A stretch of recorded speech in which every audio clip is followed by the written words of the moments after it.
আল্লাহ তাআলার যে অলৌকিক শক্তি তার মাধ্যমে তিনি হঠাৎ করে একদিন হাসিনাকে যেন গুম করে দিলেন। হাসিনা গুম হয়ে গেছে আল্লাহ তাআলার নির্দেশে।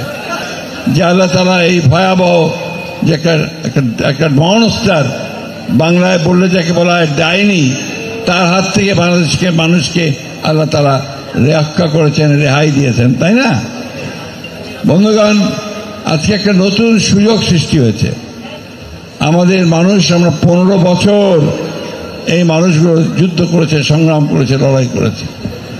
আমাদের ছেলেরা শেষ সময়ে তারা 34 দিন তারা সংগ্রাম করেছে, লড়াই করেছে, এবং তাদেরই সম্মিলিত প্রচেষ্টায় আমরা 5ই আগস্ট এই ভয়াবহ দানবের হাত থেকে মুক্তি পেয়েছি। ঠিক, এখন তো আমাদের সামনে একটা নতুন স্বপ্ন, যে খুব অল্প সময়ের মধ্যে এই যে সরকার এসছেন, ডক্টর ইউনূসের সরকার, আমরাই তাকে নিয়ে এসেছি। যে তিনি তার প্রধান দায়িত্ব যেটা হচ্ছে যে অতি অল্প সময়ের মধ্যে তিনি সব কিছু গুছিয়ে নিয়ে একটা লেভেল প্লেইং ফিল্ড তৈরি করবেন, এবং সেখানে তিনি একটা নির্বাচনের ব্যবস্থা করবেন। আমরা যখনই নির্বাচনের কথা বলতে চাই, তখন কিছু কিছু মানুষ আছে বলে, আরে বিএনপি শুধু নির্বাচন করে। তো নির্বাচনই তো করব, কারণ সমস্ত সংগ্রাম তো আমাদের হয়েছে নির্বাচনের জন্য। এবং সেই নির্বাচনের মধ্য দিয়ে আমরা যদি একটা সরকার গঠন করতে পারি, তাহলে আমরা জনগণের কাছে যে প্রতিজ্ঞা করেছি 31 দফা, যার মধ্যে দেশটাকে সুন্দর একটা দেশ তৈরি করবার কথা বলা আছে, সেই 31 দফাকে আমরা বাস্তবায়িত করতে পারবো। নির্বাচন যদি না হয়, তাহলে কে করবে সেটা? সরকারের পেছনে থাকতে হবে। এই সরকার যে আছে, এটাকে আমরা সমর্থন দিচ্ছি। কেন দিচ্ছি? আমরা চাই যে এই সরকার খুব দ্রুত তারা সব কিছু ঠিকঠাক করে নির্বাচনের ব্যবস্থা দেবেন। তার মানে এই না যে তারা অনির্দিষ্ট কালের জন্য ওই সংস্কার করবেন, আর নির্বাচন হবে না, জনগণ তার প্রতিনিধি পাবে না, জনগণ তার নির্বাচিত প্রতিনিধি দেশ চালাতে পারবে না। এটা কি আপনারা চান? আপনারা ভাইরা বলেন তো, এই যে এখন যদি নির্বাচিত সরকার না হয়, তাহলে কি আপনারা খুশি হবেন? নিশ্চয়ই নির্বাচিত সরকার আপনারা চান, যে সরকার আপনাদের কাছে জবাবদিহি করবে, যে সরকার আপনাদেরকে জবাব দেবে তাদের ভালো মন্দ কাজের জন্য, এবং একটা নির্দিষ্ট সময়ের জন্য তারা নির্বাচিত হবে। আমার দুঃখ হয়, কিছু কিছু মানুষ, তারা আপনাদের যে একটা সোশ্যাল মিডিয়া, সমাজ মাধ্যম, ফেসবুকের মধ্যে, ইউটিউবের মধ্যে তারা বিভিন্ন রকম কথা বলেন। কেন? তারা জানে যে নির্বাচন যদি হয়, তাহলে বিএনপি বিপুল সংখ্যাগরিষ্ঠতায় নির্বাচিত হবে।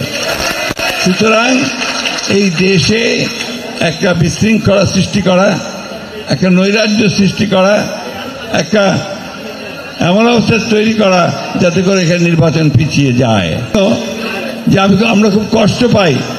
যারা আমরা এই 15 বছর ধরে সংগ্রাম করলাম, আমরা লড়াই করলাম, আমাদের এই ভাইয়েরা, ছেলেরা, মেয়েরা, এমনকি আমাদের মা বোনেরা পর্যন্ত কেউ মাপ পায় নাই।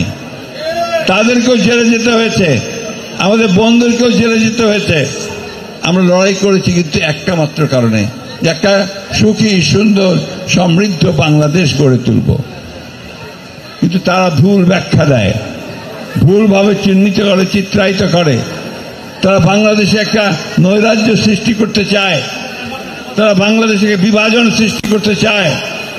আমরা সেই বিভাজন আর সৃষ্টি করতে দেব না। আমরা আমাদের নেতা তারেক রহমান সাহেবের নেতৃত্বে আমরা অবশ্যই সমস্ত জাতিকে ঐক্যবদ্ধ করে, আমরা জনগণের সরকার প্রতিষ্ঠা করে, জনগণের পার্লামেন্ট তৈরি করে আমরা দেশের সমস্যাগুলো সমাধান করার চেষ্টা করব।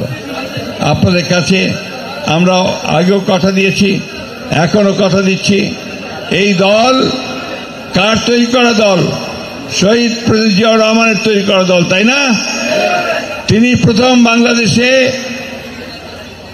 সংবিধানের মধ্যে বিসমিল্লাহির রহমানির রহিম তিনি সন্নিবিষ্ট করেছিলেন, করেননি?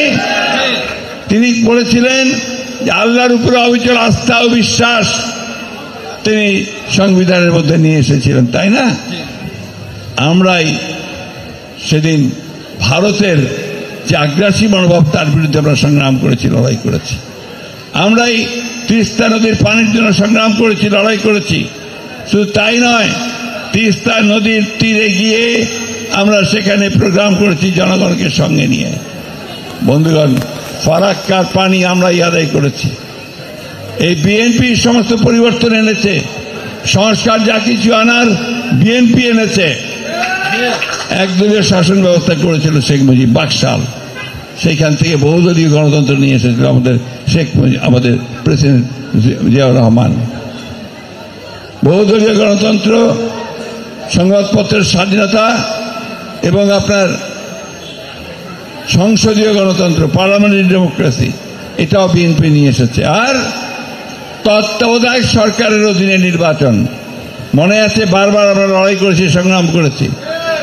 ইলেকশন হবে নিরপেক্ষ সরকারের অধীনে, 3 মাস নিরপেক্ষ সরকারের অধীনে থাকবে সরকার, চালাবে সরকার। সেই সময় সবাই নিরপেক্ষ থেকে ভোট দেবে। আমার ভোট আমি দেব, যাকে খুশি তাকে দেব, তাই না? এই একটা অবস্থার মধ্যে দিয়ে আমরা নির্বাচনটা চাই। আমরা এখনো বলছি, আমরা এখন রাস্তায় নামি না, আমরা মানুষের কাছে যাচ্ছি এই ঈদ সামগ্রী নিয়ে, ইফতার সামগ্রী নিয়ে, তাদের সুখ দুঃখে তাদের পাশে গিয়ে দাঁড়াচ্ছি। কিন্তু আমাদের স্বার্থে যদি, জনগণের স্বার্থে যদি কোনো বিঘ্ন সৃষ্টি করা হয়, তাহলে বিএনপি আবার মাঠে নামবে, মাঠে নেমে তারা কিন্তু দাবি আদায় করে নিতে জানে। আমি কথাগুলো বলছি এই জন্যে যে আমাদেরকে প্রস্তুত থাকতে হবে। ষড়যন্ত্র হচ্ছে, চক্রান্ত হচ্ছে দেশে বিদেশে, আপনাদেরকে আবার আপনাদের ভোটের অধিকার থেকে বঞ্চিত করবার জন্য। আমরা সেটা হতে দেব না। খুব পরিষ্কার কথা, যে যেখানেই থাকেন, সে ইংল্যান্ডে থাকেন, ফ্রান্সে থাকেন, আর আমেরিকায় থাকেন, আর সেখান থেকে মানুষকে উত্তেজিত করবার চেষ্টা করেন, বিভাজন সৃষ্টি করার চেষ্টা করেন, আমরা মানুষের সঙ্গে আছি, আমরা মানুষের সঙ্গে থেকে রাজনীতি করছি। সুতরাং আমাদেরকে কেউ বিপথে পরিচালিত করতে পারবে না, বাংলাদেশের মানুষকেও কেউ বিপথে পরিচালিত করতে পারবে না।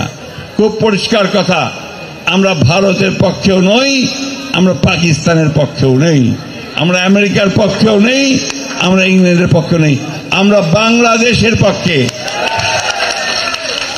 আমাদের নেতা তারেক রহমান সাহেবকে পরিষ্কার করে বলেছেন, সবার আগে বাংলাদেশ, আমরা বাংলাদেশ।